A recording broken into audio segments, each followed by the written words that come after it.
L'info écho avec Capital. L'info pratique, Capital, impôt sur le revenu, taxe d'habitation, hausse des tarifs des péages, baisse de la redevance télé. Capital.fr fait le point sur 15 nouveautés qui vont impacter votre portefeuille l'année prochaine.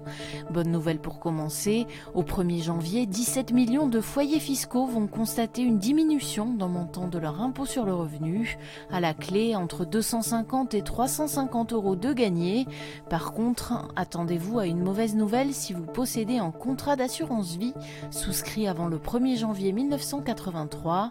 Les plus-values issues des futurs versements seront désormais taxées à hauteur de 24,7%, alors que les gains étaient jusqu'ici exonérés d'impôts.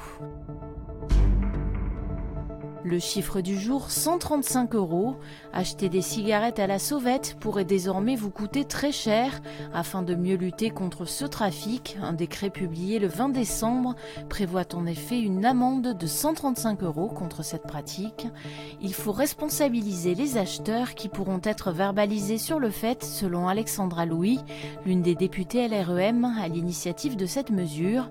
La contrebande de tabac est un phénomène massif en France, alimenté par des importations organisées et des trafics locaux dans les zones frontalières. En une année, les saisies réalisées par les douanes ont bondi de 78%. Le coup de gueule du jour est poussé par de nombreux automobilistes. Ce ne sont ni les radars ni le prix de l'essence qui sont l'objet de leur colère, mais des retards de livraison de commandes. Des centaines d'acheteurs français de voitures électriques Kia pourraient ainsi ne pas les recevoir avant le 1er janvier 2020. Le pire, c'est que ce retard n'est pas dû à un problème de production ou de transport, mais à un subterfuge de la marque coréenne, comme le révèle l'association 60 millions de consommateurs. Selon le magazine, Kia retarderait des livraisons de modèles électriques pour respecter ses engagements sur les émissions de CO2. Si la firme dément, 60 millions estime que tous les constructeurs ont recours à cette pratique.